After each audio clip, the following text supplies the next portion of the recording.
Welcome to Green and Red, scrappy politics for scrappy people, a regular podcast on radical environmental and anti-capitalist politics, brought to you by Bob Bazanko and Scott Parkin.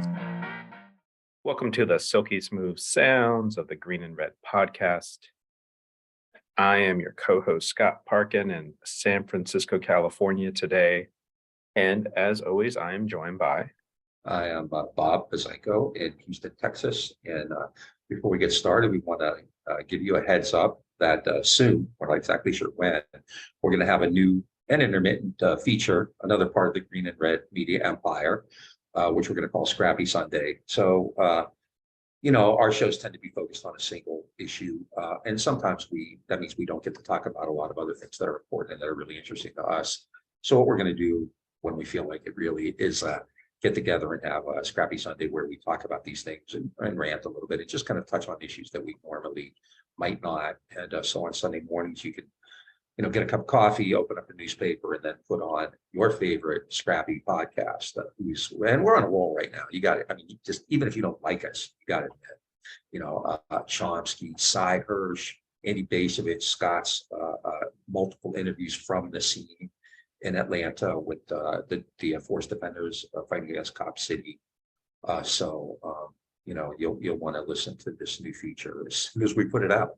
We're kind of informal here, And one other thing before we get started, I want to send out my most earnest congratulations to Rupert Murdoch, who has just gotten engaged. This could be his fifth marriage. He and Ann Leslie Smith have agreed to enter another matrimony, and he's a big supporter of Green and Red. I don't think you people out there know that, but Rupert Murdoch is a big supporter. He's actually thinking of bringing us into the Fox media empire, but so far we're playing hardball. We're demanding that Tucker Carlson be fired before we agree to that. So we also like the independent nature of our yeah. I just wonder, do you think they're registered at like Target or Walmart? Because I think we should set up something for Green and Red podcast.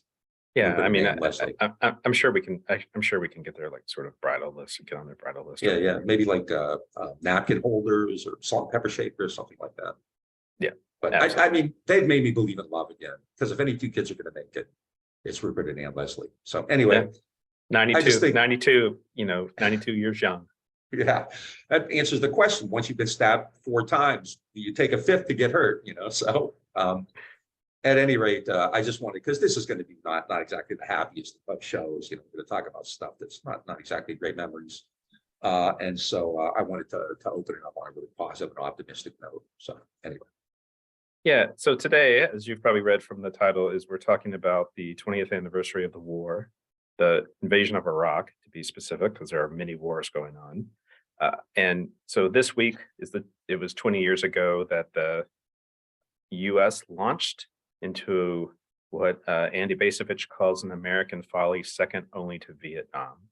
That was the invasion of Iraq with the intent of toppling Saddam Hussein. I believe the phrase that was used to describe it was called shock and awe. And they were on the hunt for weapons of mass destruction. And so you saw words like shock and awe and weapons of mass destruction in every other headline.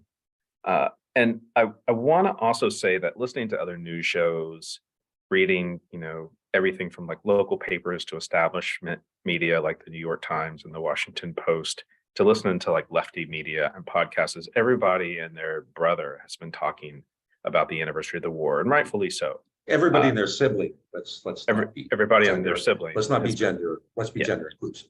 Yeah. Yep. And so we actually are going to talk about it in a little bit of a different way because, maybe we have something unique to contribute to that. I mean, I kind of think we do, and it'll probably come out in what we're going to talk about. But we also we mostly want to actually just kind of focus a little bit on our personal experience. This was like a moment where Bob and I actually were doing a lot of organizing on the streets of Houston, and we saw this as an important moment. This is on the sort of heels of the AntiCorporate Globalization movement. This is on the heels of 9/11. And so we're going to talk a little bit about some of our experience from back in 2002, 2003, 2004. And I do want to say that this is all in the context of um, what this war and this invasion was is that like it was, it's in the sort of aftermath of September 11th. And before September 11th, we actually had been doing a lot of organizing in Houston on the ground. This is like in the midst of the anti-corporate globalization movement. In late September of 2001, there was actually supposed to be a massive protest in Washington, D.C. at the meetings of the International Monetary Fund and the World Bank. Bob and I started organizing together that summer and building up just like a crew of people to take to those meetings and to those protests. And that was a lot of like work that we did around like popular education, around globalization and the IMF and World Bank. And then September 11th happened. And so then we sort of made a pretty hard pivot into doing anti-war work. And that first, the first part of the anti-war movement in that period, which was like less popular than what happens about a year later around Iraq, is going to be around the invasion of Afghanistan. But then, this is also when we really start seeing the Bush administration crank out lies and deceptions in the wake of the attacks on September 11th. Everything from like Mohammed Atta met with Iraqi intelligence in Prague, or there's a quote from Bush that I'm going to say before I hand it off to Bob, is like, Bush told us in the buildup is like, we're facing clear evidence of peril. We cannot wait for the final proof to be the smoking gun that could come in the form of a mushroom cloud.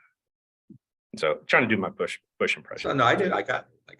Yeah. It was very subtle, but we're both Texans. So, so it's a little bit of like the sort of like background to like what we'll talk about with the, like some of our anti-war organizing after 9/11. Yeah.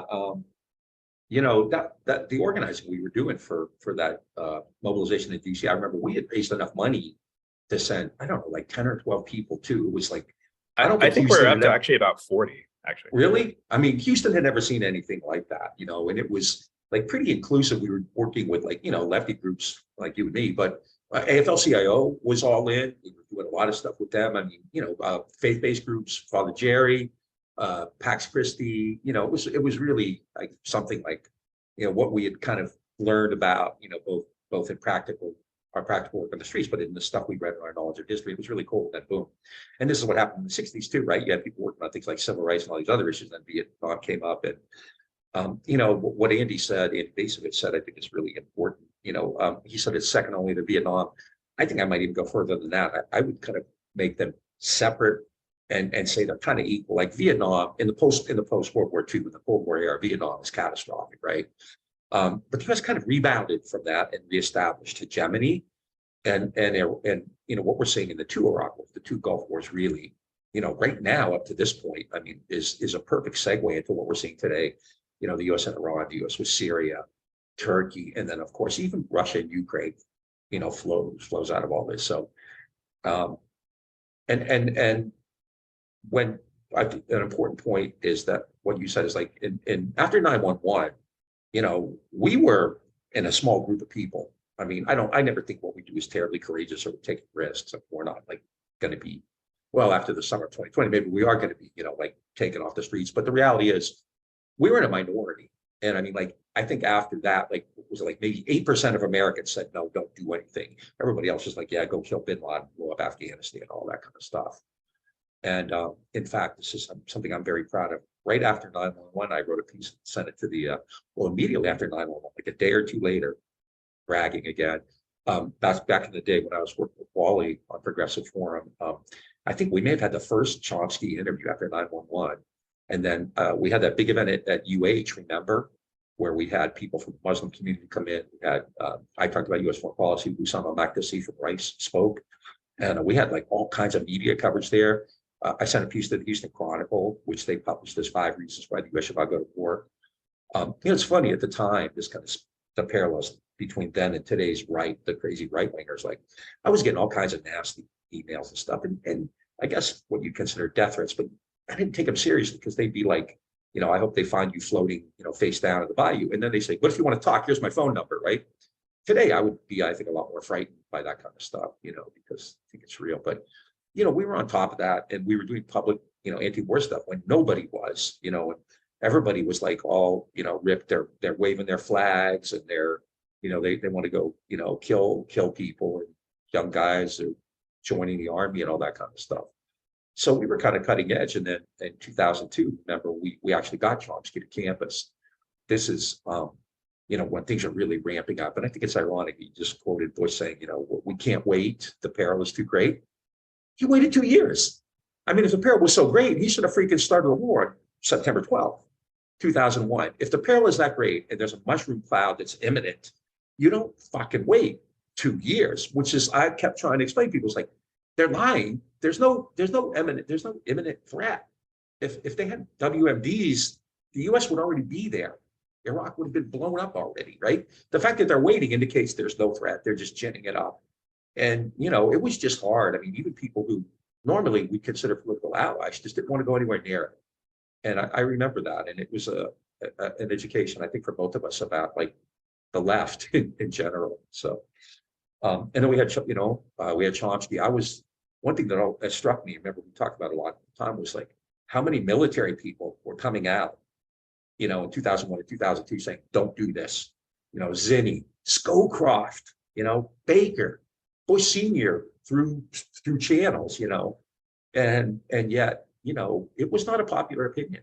It wasn't. Just a reminder, I think it was at Yale, Bush Sr. actually gave a speech right before the invasion where he actually talked about everything they did right in the first Persian Gulf War, and very much like alluding to the fact that like those same things weren't happening in the winter spring of 2003.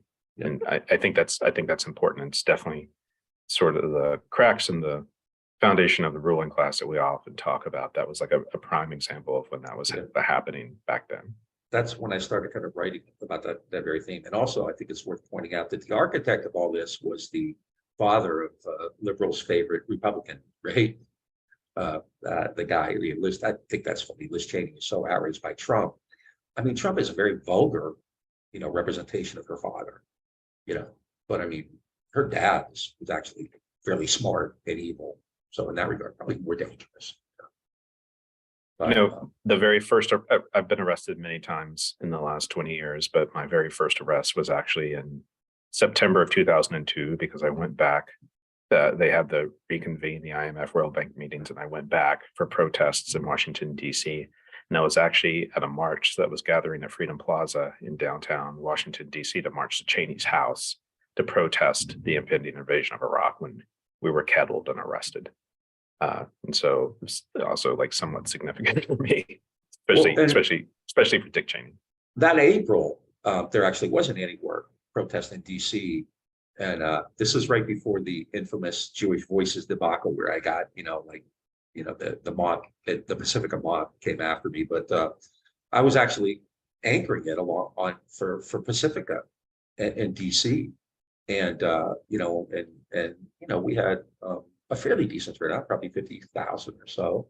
And you could kind of start to see there was kind of a mood was shifting where people started to like, kind of think like, that Bush wasn't giving him the real story. And I think that the shock of 9/11 was starting to kind of become, kind of more focused in, and people started saying, okay, why did this happen? I think we did actually pat ourselves on the back. I think we really did a good job of kind of alerting people, about what this would really mean.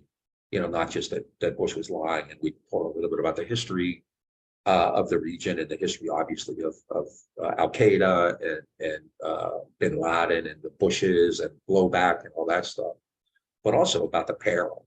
And I'd have to say that, in terms of being prophets, or predictors, we did pretty good. I mean, I think much of what we warned about, which honestly didn't require a lot of effort, because if you study history, you should have seen it. But we were right about a lot of that. And but I remember in April we were there, and it was my most frightening experience. We did a walk with Pax Christi. Like, I was probably one of the youngest people there. It was with all these old Catholic religious, Pete Pax was the most beautiful people. And we walked to the Capitol, and the police kettled us there. And I just remember, like, the motorcycles, the cops on motorcycles, the cops on horseback. There's a pregnant woman there. They won't let her out. It's just like, my biggest fear is like either like some kid or some provocateur is going to throw something and, all hell's going to break loose. Because that was, around the time we were also starting to see the surveillance and the repression, of Muslims and Arabs in particular, but really of pretty much anybody who was questioning their narrative. And then, and what you did was still part of that anti-globalization work, but I think by that time, that was waning, and we were all kind of saying, okay, we have to address the war. Yeah, it's definitely, we're sort of seeing the sort of like end period of the sadly, the anti-corporate globalization movement. I think this sort of final hurrah was in Miami at the Free Trade Area of the Americas protest about a year after that. But definitely that day in DC in September of 2002 was also sort of an end of that era. But just to segue, that's actually a pretty good segue, which is we actually started a campaign not long, Chomsky comes to Houston, and there's October of 2002. Yeah, October of 2002. There's a lot of anti-war organizing going on in Houston at the time that we were part of. We went to marches, we spoke at marches, we organized things, but sort of like we were looking for like a niche.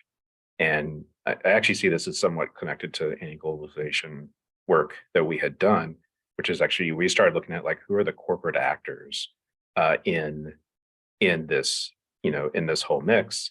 And that's when we started seeing a lot of investigative journalism coming out about like Halliburton and KBR and Bechtel and DynCorp and like lots of companies which were actually getting contracts from the US government, because that was one thing the government was doing, particularly under Bush, but also under Clinton, is that they were like privatizing, they were outsourcing everything. And so we saw that like KBR, formerly known as Kellogg Brown and Root, before that known as Brown and Root, which were actually big profiteers from past wars, particularly Vietnam, was headquartered in Houston, and Halliburton moved its headquarters soon to Houston after that as well. And so we, working with many others, it was it takes a village, began doing a lot of anti-corporate globalization type organizing around the war. Yeah, that's when we also had the great fortune at that time of meeting one of our dear friends, Pratap Chatterjee, who was a great journalist who started to come into Houston to study KBR Halliburton, and was telling us all these great stories. And that's around the time, I think it was late January, early February, we had the masterstroke of having a weekly vigil outside the KBR Halliburton building downtown. And we did this, I can't remember, was it Wednesdays? Every Wednesday, I think, at like 6 or something. It was like right around the time people were getting off work. So downtown was slammed at the time. And we had I'm not going to call it a good cop, bad cop routine, because we would never try to pretend we're cops. But, like Scott was kind of, you were doing the more kind of street action kind of stuff. And I called myself a propagandist. I was like writing up a bunch of like, flyers and stuff to hand out. And then I was also like a professor. I had a suit on, and I would always be available for media. And so we were like, my goal was to reach these people coming out of their buildings. And I did it by saying, hey, look, Halliburton has these no bid contracts. They already have contracts for war that hasn't even begun yet. You're in the business world. If you did this, the FC, the SEC would be all over your ass, and nobody cares. Cheney's doing it, and then Scott was kind of going at it in a more direct way, kind of more confrontational, I think. The one thing I'll say, just like, that really strikes me, is that Houston, for folks who have been in downtown Houston, it's a sort of like epicenter of like energy companies and oil companies. And so we had a lot of interaction going on with, office workers who work for some of these companies like Exxon and Chevron. And I guess this was post Enron, but like just a lot of companies that were like somehow tied in with like the energy sector. And it was, this is a fairly affluent, middle class, albeit conservative, but still like, educated group of people. And how many of them were like secretly give them a week and a nudge. It's like, what you guys are doing is right, because they disagreed with the invasion as well. Mm-hmm. And exactly. And one thing I liked is the consistency of us doing those weekly. And then, sometimes we'd have a big crowd come out. Sometimes it'd be just a few of us, but like it was a pretty important. I think the message was definitely getting out in those downtown sectors. A lot of like what came to inform my like campaigning and organizing work later is like, how do we undermine these power holders, if for lack of a better word. And like part of it is like undermining them with their own employees or like, adjacent population of workers in downtown Houston. And that became important. And I feel like that had a bit of an impact on what we did.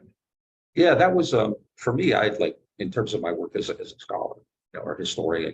I'd always studied these kind of functional units in the ruling class, and that was a chance to kind of test it out, like on the streets, which was really cool. And yeah, I mean, remember we go out after doing black lab or Mexican food or whatever, and the general conversation was always like, "This is really going well," because I think we expected people to be all over us, and they weren't. And I remember we went to what was it, the country club, right? And Bush Senior was there, and then I think after I left, didn't you guys go to like Skilling's house or something too? Yeah, River Oaks. Yeah. River Oaks. Yeah. I mean, that was more around Enron and around the collapse of Enron, less Was about it? the But war. but I think part of it though, because remember we were at the country club and the Secret Service was there because Bush was going to appear, and they said, "Hey, would you guys go back?" And we were cool with it, so we went back. But like I think Bush even like gave him a thumbs up or something like that, and Yeah, I think it that's was true. really quite. And even the KBR protest at the very end, the last one we did because the war, the kill date was March 18th, so we knew this was going to be the last one before Bush actually attacked, and so we had a mock funeral, and I wore my doctoral robe as a minister's thing, but the Houston Chronicle did a big story on us, Yep. and Yep. one of my favorite things ever was the Guardian at the time. No, it was the Financial Times called me once, and they wanted to do a story about Texans opposed to Bush's war. And the story came out. It was about me and some singer. I think her name was Natalie Maines. Is that it? I think I might have heard One of the her Dixie before. Chicks. She's one of the Dixie Chicks. Yeah. But I thought it was hilarious. Like the two Texans opposed to George Bush, Natalie Maines and this nobody guy, So that was fun. But the response, and I still think today is bleak as hell. I still think there are so many people who think the way we do, but there's just no way to mobilize that or whatever. But we really got a really good response. Yeah, I also want to say that this is like spring 2003, and so what's going on around the rest of the world and around the rest of the country is like tens of millions of people were in the streets around the world. Millions were arguably in the streets around the U.S. And so we saw mass marches in places like New York and Washington, D.C. We every day looking at media and independent media, they were just like, pockets of civil disobedience happening at, war profiteers or at government buildings or, some target connected to like the, military decision makers. And so in Houston, it seemed like, on February 15th, 2003 was like the big March Day global, like tens of millions of people were in the streets all over the world. Houston, I mean, I felt like we actually turned out a lot of people for what Houston was at the time, which was like 3 or 4 or 5,000 people. I think it was at least 5. It was the biggest crowd I'd seen for anything like that. Yeah. But it also felt like to us, or at least to me, is that, there's something different we can do. Because I actually also had a sense that the mass marches were going to, wind down after a while. I also feel like that's what the ruling class knew as well. That once the war started, they don't concern them that much. They're not afraid of those. That's why I think it was really important, which I feel like I think that we were a little bit of ahead of our game, is like switching it to this anti-corporate campaign actually was like an important piece of what we did, an important contribution, and a very unique sort of niche at the time. Yeah. And as we later found out, many people later found out, I mean, the FBI and Army intelligence and a lot of other groups thought so too, because they were keeping close tabs on all the DOD, the Department of Defense. Yeah, all of them were. I mean, big, and this has always been a debate in the left. Those big marches are great to kind of create energy and get people enthused and things like that, but their political impact is actually pretty narrow, right? One thing that's cool that you just reminded me of or made me think about is that, like, the epicenters of activism are basically, New York, DC, and, where you are, Berkeley, a few other places. I think Houston became like right there in the second tier because we, like everybody, because of Halliburton, and I think a lot of it's because of the work we did, because we've done a really good job of getting out there. Dude, I did a ton of media back then. I was being interviewed on like Al Jazeera and BBC and all kinds of places like that, Financial Times, The Guardian. And so we did a really good job of getting that out there. And so, I remember like Code Pink was coming into Houston. We were always getting calls. ProThought was here a lot. But we were getting calls all the time saying, "Hey, could you host something or could you set something up?" And I remember that day. very well. You had, where I really had nothing to do with organizing, you were deeply involved in it. And unfortunately, this is kind of a lesson for the left too. It was a huge turnout. I was ecstatic. And I was actually scheduled to speak, but the first two speakers were from the Revolutionary Communist Party. And just for folks, no, this is February 15th, 2000. February 15th, 2003. And if you don't know anything about the RCP, I'm not going to explain it.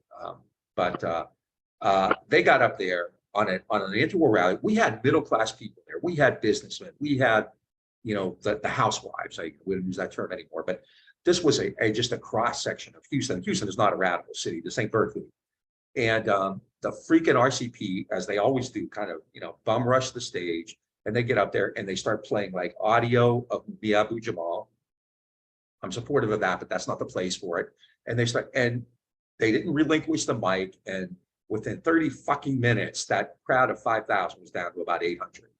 And I left. I was just like, this is what I swear, like, sometimes I think, like, why is the FBI paying informants and provocateurs when they have groups like the RCP there, to screw things up? But that really, I remember that. It's really, like, I thought just a huge opportunity we lost, because we could have been like really kind of drawing them in. Instead, you have these people up here talking about, blah, blah, blah, and the racist white supremacist empire. And none of that is false, but that's not what the point of the rally was. And I think the left has to understand that. You have a particular issue, people are there for a particular issue, people donate for a particular issue.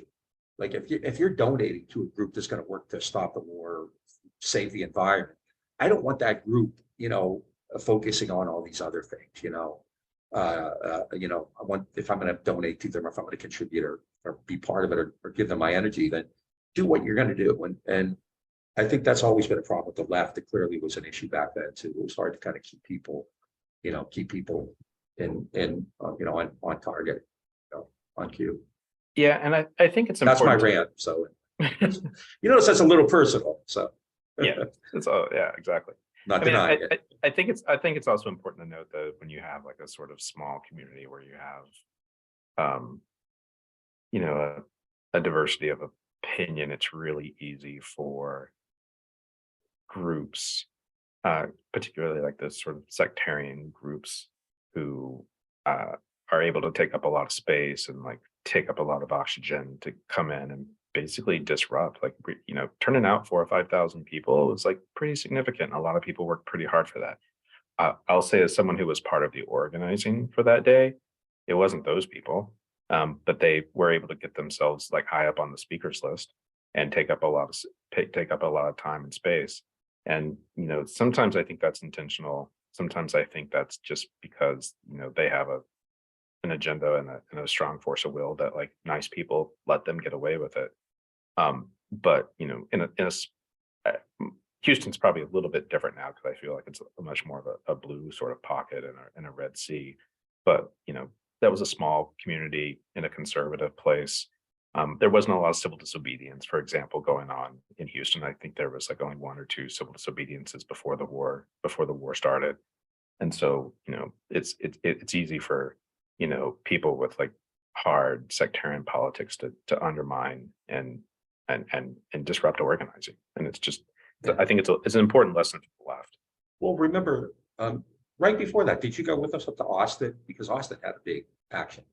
And actually I spoke at that one too. And that was like, they had it, they had all of us on, all the speakers. They said 3 to 5 minutes. And I do remember the night before, I was on some kind of radio call-in show.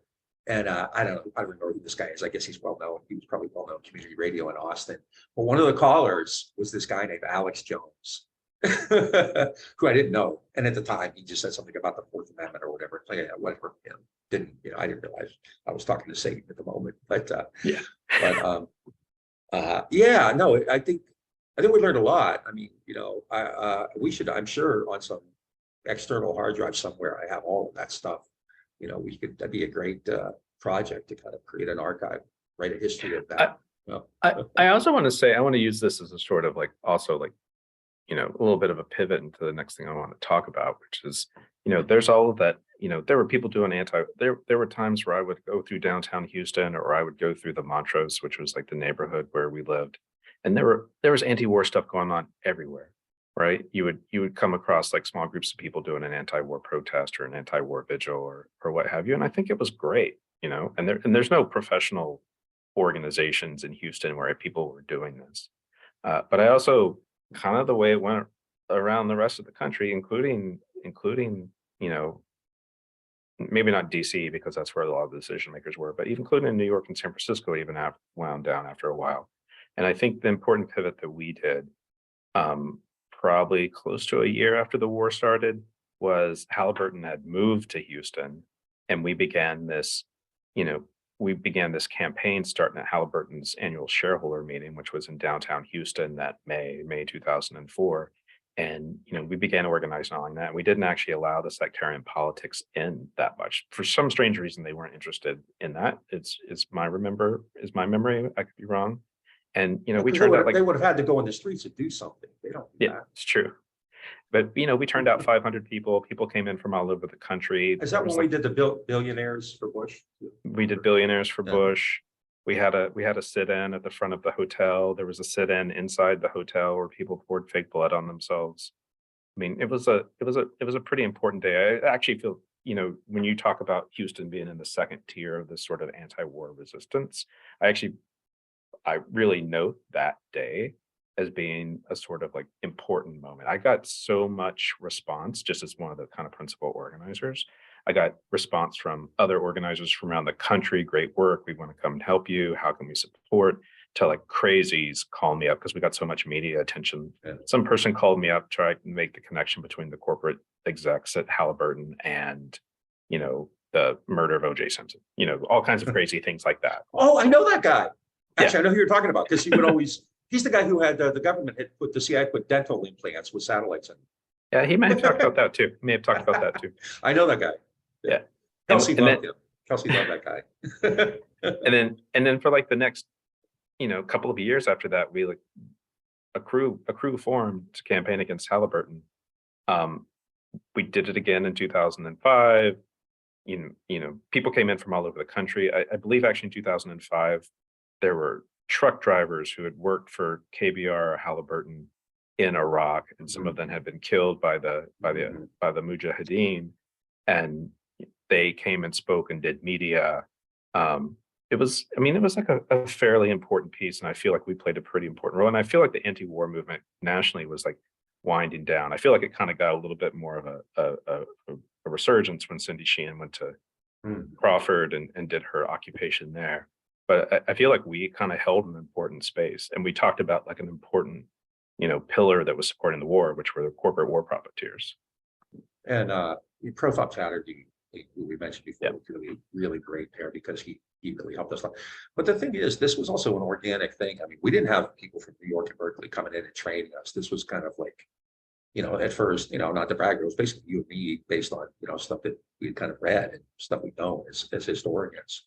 Yeah. And it really kind of grew organically from that. And, 2002, 2003 grew out of that. Yeah. Yeah. And I mean, it really was, I think, really one of the more important places. And then, there was that lull where, it kind of waned. And at that point, I'm just doing like briefly once in a while, I'm doing media. But then I think once the war started going that badly, Bush once Bush did that mission accomplished thing, and then you see Fallujah and all that other stuff. I think, that and Cindy Sheehan, you can't underestimate, what she did. But then, I think you saw it in a different way. I think at that point you saw politicians speak out. It became more mainstream. And but I think we did have, they fought the war. It was a disaster. People died. The Middle East is a political minefield. And so I'm not going to like claim that we had this level of success, but I do think what we did was really important in kind of getting that out there. And I'll say that I'm just to tout ourselves a little bit, is like I feel like we were pretty strategic in what we did.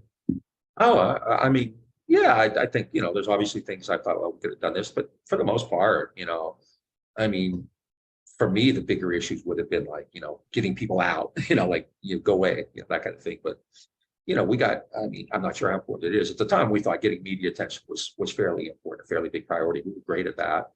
The direct actions always were that perfect mixture where, was somewhat intimidating, but, not enough to kind of like have them come out and start clubbing you guys.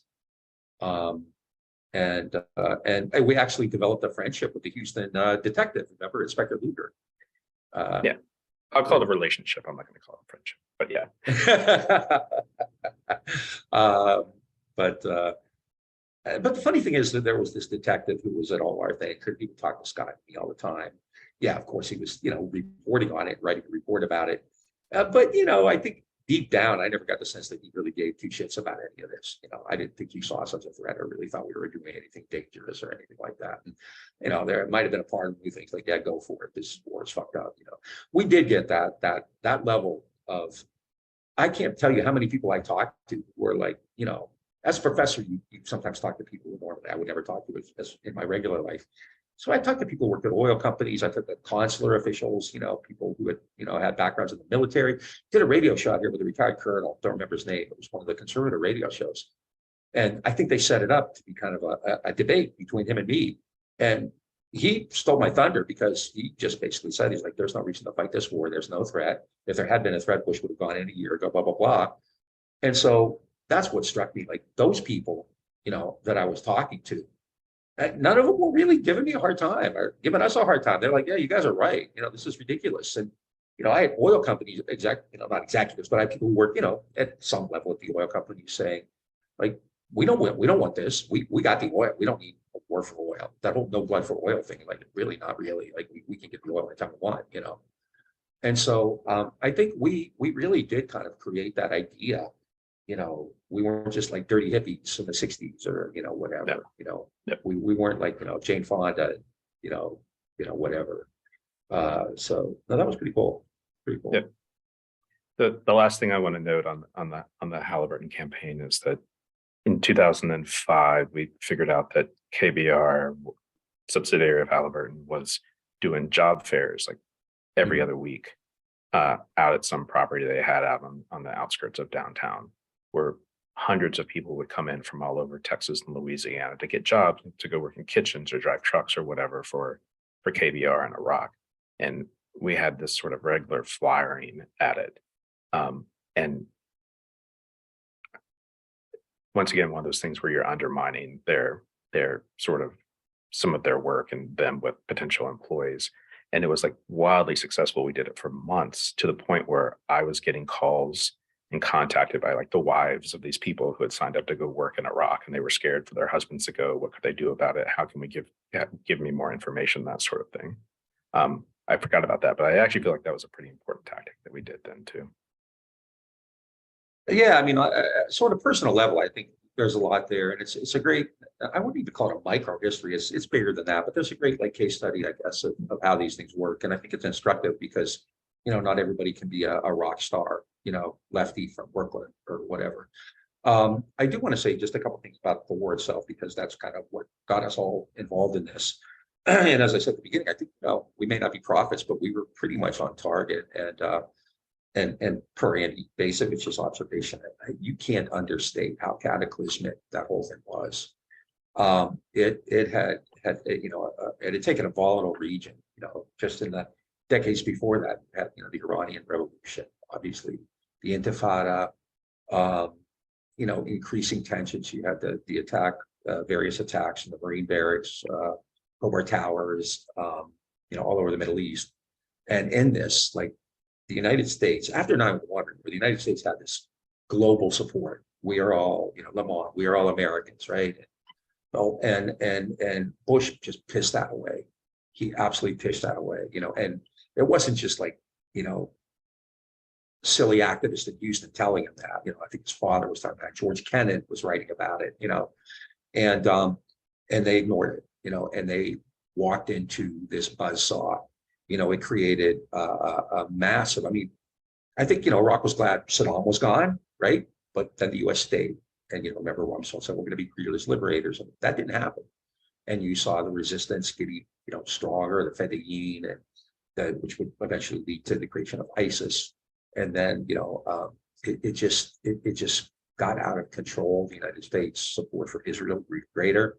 The rhetoric got out of hand. Obama, remember, ran saying, we need to get out, but, it took him a long time, and finally, they just paid off a bunch of, Iraqi officers who later became, Ba'athist officials who later probably became ISIS leaders, and Yeah. we can see today. I mean, it's just a blood-soaked region, and the invasion. I mean, the '91 Gulf War was disastrous, but they were able to kind of recover from that because, again, Saddam had invaded Kuwait. People could rally around that. But in 2003, remember at the UN too. That's the important part of this too. The United States couldn't, in '91 they just bought a coalition at the UN. They just threw billions around and everybody voted. In 2003, they couldn't have a vote. After Colin Powell's performative bullshit, full of lies, which he knew were lies, they still couldn't get a vote. So they just went alone. And America's role in the aftermath of 9/11, it was just amazing how rapidly that just fell apart. That amity, that goodwill, that global leadership, whatever you want to call it, all that American exceptionalism bullshit, it just fell apart. And clearly, I mean, bringing it all back home to 2023. I mean, I think this is the point at which, like, a country like China really began to emerge, because they realized the United States was going to be tied down, spending all this money on wars and on military budgets. And you start to see that ascendancy, which is, really, undeniable today. And, I mean, I'm not a big fan of American hegemony, so I don't really have any strong feelings about that. But clearly, this really created catastrophic implications.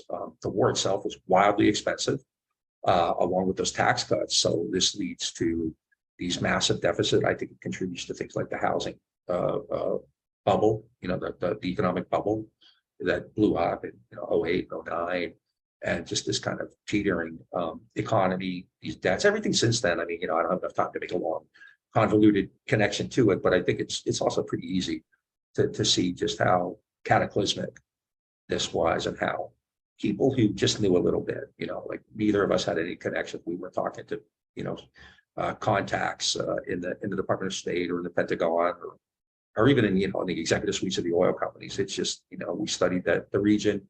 We knew a little bit about it. We talked to people who knew about it. We talked to people who'd been there, and, just kind of, it wasn't that hard to figure out. And if it's not that hard for you and me to figure out, we're not dumb guys, but then clearly the White House and the National Security Council and, Cheney and all them knew that too. They just, Yeah, I mean, I think the other important I'll say that the American media establishment was pretty bought in with the Bush administration on this. And, I mean, one of the great crimes here is how much they sold this war on the front pages of the New York Times, just to be real.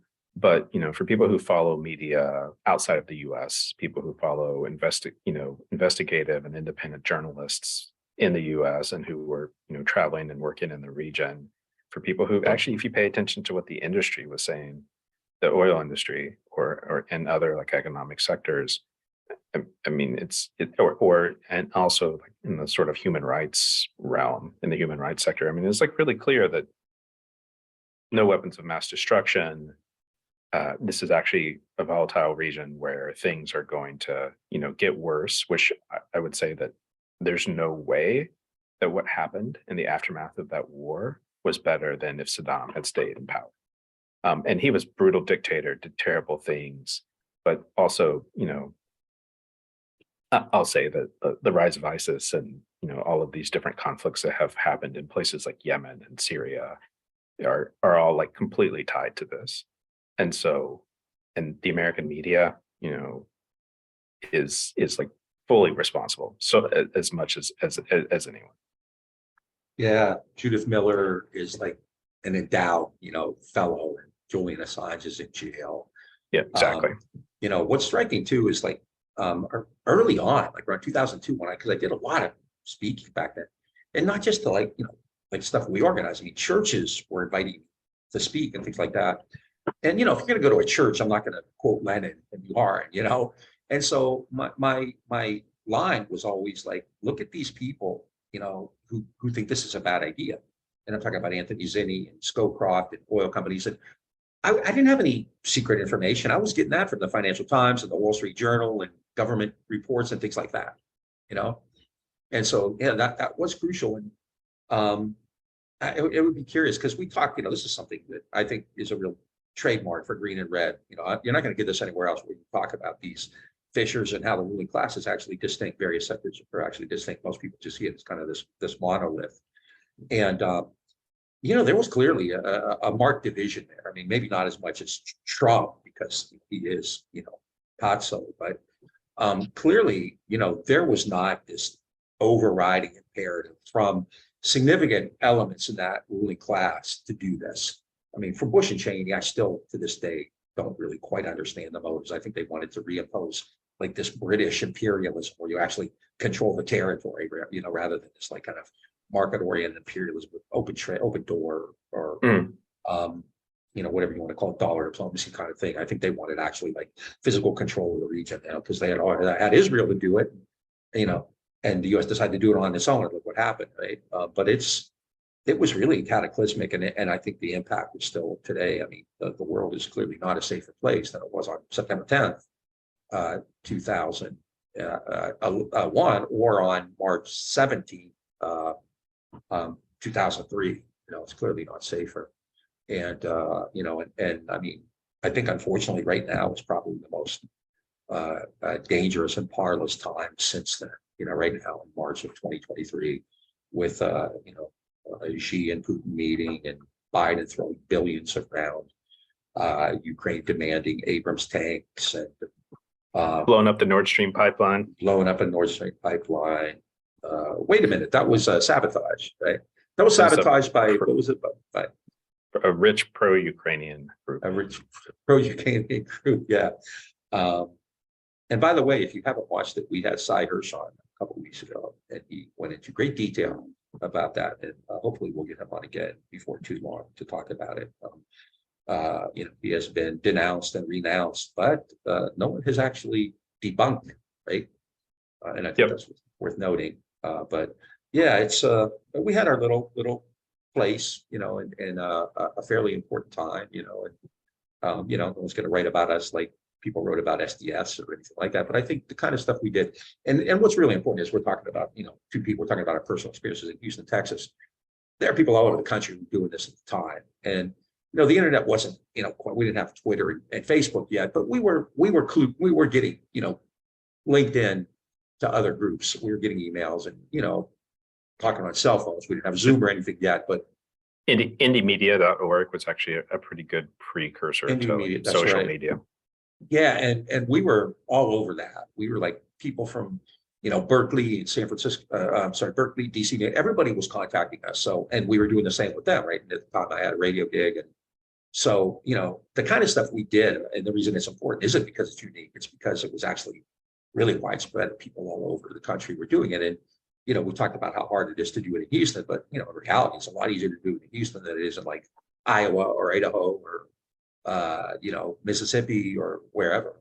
And we did talk to people from those states. I mean, I always love going. I've been to, I don't know how many actions in DC because I lived out there for 11 years. And to me, the coolest thing was always seeing the people from like Alabama and Mississippi there, because like coming from Maryland or even, coming from Berkeley, coming from Houston, it's not.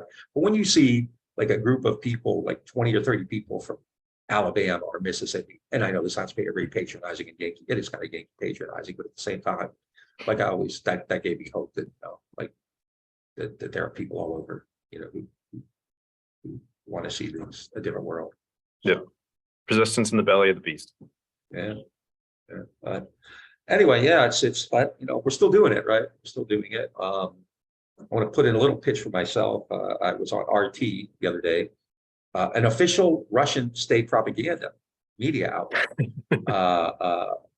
which I actually, like, I knew that they were on the outs. I didn't really know that, but I got to talk about, just kind of essentially the kind of stuff I talk about in the U.S., which is American decline. And that's something too that I think is really, really terrifying, in addition to, at some point, I know you'll want to talk about this. We should have also on it the UN climate report, which has basically said like 2030 is the kill date, right?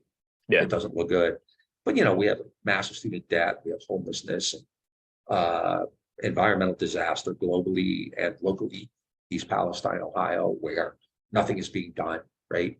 And these global conflicts, especially Ukraine right now, and this growing Cold War. Everyone calls it the new Cold War, Cold War 2.0. I've always said Cold War never ended. It kind of altered itself a bit, but it never ended. And, was kind of taking all the oxygen, right, and the money away from it. So hopefully there's I'm sure all the war profiteers are excited about the return or whatever the new activity in the Cold War politics. And one thing I do is study like a lot of this, and I've done it for Vietnam for Iraq and now, and that's the constant, right? Like in Vietnam, the Wall Street had no interest in that war. They actually were opposed to it. But Halliburton or Brown and Root at the time did. Brown and Root made huge money off Vietnam. They were Lyndon Johnson's patrons, right? And the construction trades made bank off of Vietnam too, because they got a lot of jobs that way. And then in the Iraq War, Halliburton certainly did. And today it's the arms. It's the same group, right? But I've seen no instance, or even today, I have no indication that Wall Street is all gung-ho about a war in Ukraine. Yeah. I mean, they'll benefit from it, right? Because at some point, Zelensky's going to have to borrow money, or whoever's there. Somebody's going to have to borrow money for reconstruction, right? And they'll go to Citibank and Goldman Sachs and Morgan Chase and things like that. But at the same time, I don't know. And they'll hire the Halliburtons and KBRs of the world to rebuild. And people in Texas who don't have any jobs and they have student debt will go work as truck drivers in Kyiv amid the depleted uranium and whatever else is there. So Yep. It's but on a personal level, I became you and I got very close. So obviously 20 years later, we still talk every day and we do this, which is a lot of fun. And we get to reminisce. We sound like a couple of old men talking about the glory days, right? Back when I scored 3 touchdowns for Polk High. Yeah, exactly. For Pol Pot. Polk High, Al Bundy. Oh yeah. Polk High, No. I'm anti-Pol Pot, just for the record. Yeah. Folks, you've been listening to Bob and Scott talking about the anniversary of the war, important period in the development of the Green and Red podcast. If for no other reason, if you like what you're hearing, check us out on, be sure to follow us and share our stuff from Facebook, Instagram, Twitter. If you're watching this on YouTube, hit the subscribe button. If you want to make a donation, go to greenandredpodcast.org and hit that support button, or go to Patreon and become a patron at patreon.com/greenredpodcast. And for everyone else, make a lot of trouble, misbehave, resist wars, no matter what the situation is. And we'll talk to you all again really soon.